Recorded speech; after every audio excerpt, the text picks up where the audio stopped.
So why do you think, you've been around the industry a long time, the stats are what they are. You know, Cody yesterday talked, 92% of agents fail in the first 3 years, right? You've probably seen a lot of people come and go, right? Why is it, what are the top 1 or 2 or 3 reasons that you see people failing in this business? Because to me it's sad. I don't understand. It's like golf. Yeah, it doesn't have to be that way. Right. It doesn't have to be that way. But I mean, I think new advisors need good training. They need to learn about the products. They need to learn about what questions to ask. They need to learn the entire process, not just products, but the whole process. And they've got to have a way to get in front of people every single day. And I think now, in this digital age, you got to do things differently. Hey, what's going on, cash flow hackers? It's Chris with Life 180, and I am here with my good buddy Caleb and with the OG legend Tom Hegna and the GOAT. The GOAT, exactly. And so we're here at NAFA Apex event here in Phoenix at the Biltmore, and it has been an amazing event. We had yesterday, the first day, this guy spoke on stage as one of the keynote speakers and crushed it. It was a really just phenomenal day. Got to meet a lot of people. And honestly, one of the blessings that I've had was getting to meet Tom here yesterday and meeting him last night, spending some time talking with him. And if you don't know who Tom is, I'm gonna put all the links in the description below to go check out all of his content. But I met him, or I didn't meet him, I saw him for the first time in 2011, speaking on stage at the NAFA Vermont conference when I was just like a fledgling newbie kind of person in the business. And it was literally his content and his talk that got me when I joined the industry. I thought I was gonna be here in the insurance space for like a year at the most, and I was gonna go join my father-in-law. And then it was his talk along with Van Mueller's talk, and I was like, oh my gosh, this life insurance thing is really where it's at. Like these are the products and solutions that are gonna solve people's problems. I didn't know what I didn't know until hearing this guy talk. And so he does an amazing job taking very complicated concepts and breaking them down to their simplest parts so people can execute and achieve their goals. So that said, I'm excited to be here. We have nothing specifically planned out to talk about in this video, but I figure when you have a chance to get the good young buck in the industry and the GOAT on the same video, you know, we got to do that. So I figured it'd be really fun. I have a question. Yeah, please. And this is tell me if this is off basis, but you talk a lot about infinite banking. I do. And you talk about overfunding life insurance, and there's a lot of TikTok advice out there about that. You've been around in the space over 30 years, been teaching, you've seen the good, the bad, the ugly. What is your thoughts on the whole infinite banking movement, on people that are like, put your money into life insurance, borrow against it? Obviously, I think there's a lot of truth to it, and I think there's also a lot of people abusing the message. What is your thoughts? Because you've seen it all. Yeah, so, you know, obviously I support permanent life insurance because I believe, you know, what you call permanent or cash value life insurance. That's the way. There's so many reasons why you got to do it. It's the Swiss Army knife, and you went over all the different reasons in your talk yesterday. As far as infinite banking itself, I'm not against it at all. I just think it's got to be done the right way. And I, you know, especially when it comes to universal life, if they're using universal life, you have to overfund that policy. Whole life is a little safer because it's got guaranteed cash value, it's got dividends, it's not going to blow itself up. You know, you do have to be cautious with loans. You know, and so what I'm doing is I put extra money in the paid up additions rider because I can withdraw that. I don't have to borrow that. And if you are going to borrow it, then you better look at what that interest rate is. And if you can get a zero interest rate net loan or something like that, that can be more attractive because otherwise it's the loans that can end up blowing up a policy. Well, Chris and I have talked pretty like big picture about like there's a lot of people that say, hey, you can get rich buying cars and liabilities and going on vacation. And at the end of the day, what they're trying to say is, life insurance can grow your cash, obviously, when you're borrowing against it, but you're not going to get rich buying cars or liabilities. You really get wealthy if you can buy assets, and now you're using that life insurance policy as that foundational asset. Is there any like things that you've seen like massive mistakes in the space of people that have tried to overhype life insurance? Yeah, I mean, you know, when anybody's out just pushing a product, you're going to have a problem. The life insurance is there to solve a problem or to help people have tax-free income in retirement or protect their family. I mean, there's many uses for life insurance, good uses. Yeah. But when people just push a product, that's when the problems happen, because, you know, every nail, you know, if you got a hammer, everything looks like a nail, and you're trying to pound it in. So it's really should be client focused, not product focused. And what's the solution for that person versus process. Oh, this one solves every problem. I think it's process over product. That's kind of what we preach, right? Like, and it's if at the end of the day, and I think this is really important for any advisor who's out there coaching people or guiding people, advising people.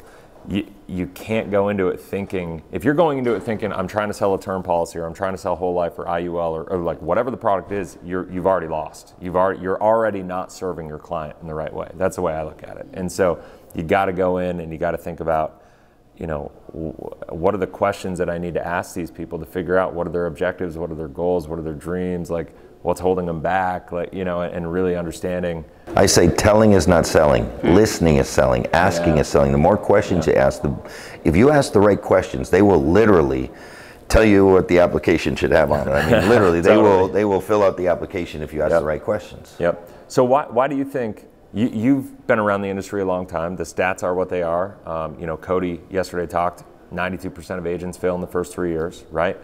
You've probably seen a lot of people come and go, right? Why is it, what are the top 1 or 2 or 3 reasons that you see people failing in this business? Because to me it's sad. I don't understand. It's like golf. It doesn't have to be that way. Right. It doesn't have to be that way. But I mean, I think new advisors need good training. They need to learn about the products. They need to learn about what questions to ask. They need to learn the entire process, not just products, but the whole process.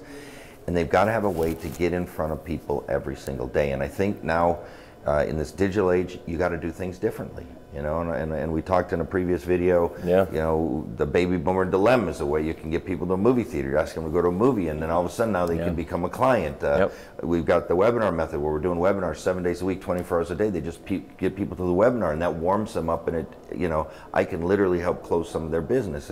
But we've got to look at ways that are different than just what everybody's been doing for 1,000 years, you know. Especially now. Especially now. You know, it's a virtual world. I kind of use the phrase high tech, high touch, right? Like everybody wants to focus on the high tech component of things, with social media and technology and webinars and all that stuff. But at the end of the day, you're never going to remove the Caleb or the Tom or the Chris or, you know, an agent from the conversation. You know, that personal touch has to be there. And if you really want to succeed, and one of the things this guy's done just an amazing job at is utilizing technology to build a relationship and then taking it offline, you know, and building it from there, right? You want to speak to that at all? I loved what you said about, we always talk about scaling the unscalable, which is like, if you can be, that's why I love video emails, is like, if you can take time to actually, like, be intentional and individually reach out to someone, that is a way to use technology. I'm not driving to your house, but I'm spending 2 minutes, whereas a lot of people just want to automate everything. And I do have a problem with just automating everything. I feel like you're going to get a fraction of the results. If you can use automation and personalization together, it's going to be huge. Well, I think it's hard because as a you know, a marketer, like that's my natural, you know, like that's my mindset and my training. It's all about just numbers and volume and analytics and whatever. And it's kind of like how I feel, and I'm just like with a lot of these IMOs, that their compensation plans around life insurance is got a moral hazard built into it, in my opinion, because you're compensated and you get your raises based on recruiting people, not educating yourself, not learning the products, not mastering your craft, all that stuff. It's the same thing with marketing. It's like, if your marketers are just trained to just blast out and get as many impressions and click-throughs and all that stuff, and it's not about quality, it's about like, how do I just get another conversion? And you can't really serve people in a way that they need to be served. And I think that's one of the tricky parts between like building your business online and not losing touch with that, because at the end of the day, we're dealing with people's livelihoods. You know, we're dealing with people's futures. We're dealing with, like, honestly, the most precious thing in somebody's life outside of their faith and their family. And it's like, you know. We try to use technology to kind of sort the masses, but then once we get individuals, then you can market to them individually. But you use the technology to you know, just Filter to 'em. filter it. Yep. Because there's just so many people. Let people opt in or raise their hand and ask for help. I have a selfish question to ask. It's kind of pivoting, but you are connected with almost everyone in the game of retirement income. Where do you see the world going in retirement income? Different strategies. What are things that you're not happy about as you're seeing some statistics, and what are some of the things that you're hopeful for from a standpoint of like, hey, I think if we lean into this, it's going to actually change the game? Well, I think people are looking at retirement income a lot more seriously than they did 10 years ago. Like, people wouldn't even consider a SPIA or a DIA back then. Oh, I'm giving up my money to an insurance company. Now they see where it fits. But it is interesting because you've got some of these RIAs and investment advice, you know, and they're anti-annuity, and they're saying they're fiduciaries, but they hate annuities. I call them fake fiduciaries, because you can't say that you are a fiduciary and not take longevity risk off the table, not take market risk off the table. The simplest way is if they just would move the bonds into an annuity, because the way the income annuity functions, it functions like a AAA rated bond, because it's guaranteed as long as you're breathing, that check is coming. But with a CCC rated yield, the payout rate is much higher with zero standard deviation. It has no interest rate risk. Right now, when interest rates are going up, the value of bonds is going down. So stocks went down, bonds went down, Bitcoin went down, everything was going down. But my annuities didn't go down, my life insurance didn't go down. And I think with retirees, and it's not an all or nothing, you know, people think it's either investments or annuities. They say, no, it's investments and annuities. It should always be that way. And I don't know how it came to this, that, oh, they pay commissions and commissions are evil, but they make fees, forever fees. Forever fees are not evil, but a 2% commission is evil. I don't get it. And so the fiduciaries have lost me that are not in favor of annuities, because they're building suboptimal portfolios. That's a fact. It's not an opinion. The math doesn't lie. No. Tom, you've said annuities are like a bond alternative, like a better bond alternative, and you've also said life insurance could be a better bond alternative. Where's the mix? We have assets, you might have a business, you might have annuities, life insurance. Is there like a perfect portfolio that you think? For everybody, it's going to be a little different, but there's a formula. And you use life insurance as a bond substitute when you're younger, and you use annuities as a bond substitute when you're older. So once you retire, you know, you want to have enough guaranteed income to cover your basic living expenses, your food, your housing, your clothing, your shelter, and all the math and science supports that. So that's where the annuity fits. But then you need to invest to protect against inflation. That's where real estate fits. That's where stocks fit. That's where crypto can fit. Whatever you want, you put in there. All right? But then you have to have a plan for long-term care. And the most efficient way to pass wealth to others is with life insurance. And so people just followed, and then don't worry, retire happy went a couple steps further. You should maximize your Social Security benefits. You should have a plan, consider a hybrid retirement, use home equity wisely. But there are certain just principles and concepts that if people did it, they'd be more successful in retirement. Mic drop. That's all. I mean, honestly, there's a reason this guy's a goat. I mean, that's. No, but I mean, it's like you've done that a couple times. It's like, I mean, there is kind of a formula. Now, within that, you may like real estate more. You may like stocks more. Somebody else might like crypto more. I'm okay with that. But you need to cover those basic living expenses so that when the world falls apart, you can still live somewhere. And that's what we talk about with financial structure, right? It's not a matter there's no financial product that's going to solve your problems. There's no good product. There's no bad product. It's like, how does it fit into what your needs and objectives and what everything's set up for? I mean, that's really what it comes down to. I have another very selfish question to ask. Keep going. Being a hog here. Just pirate. Yeah, just go. You talked about the and. Obviously, I'm a big fan of talking about life insurance as the and asset. Can you speak to this concept of and versus or? Because I think it's very powerful. Well, that was really Cody's talk was the and asset, right? But I mean, the life insurance can do so much. I mean, it can provide me tax-free income. It can protect my family. I've used it twice to buy houses because down here when the housing market was going crazy, cash offers are what people went for. They didn't go for and so I was able to buy it for cash. I took a loan out of my life insurance, bought the house for cash, paid the loan back off. I've used life insurance for so many different things.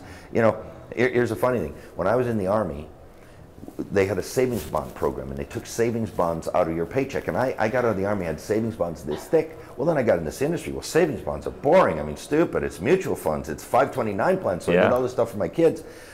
My first two kids got to college. Market crashes 2000. The 529 went down like 50%. I can't use it. So you know what I did? I used my life insurance money. Well, then we had a second set of kids come along, and guess what? They went to college right when this last crash happened. And so I thought I was so smart using mutual funds. 529, my market always goes up. It always goes up. Yeah, but when you have a college plan, you better get that thing out of the market 2 or 3 or 4 years before they go to college. Yeah.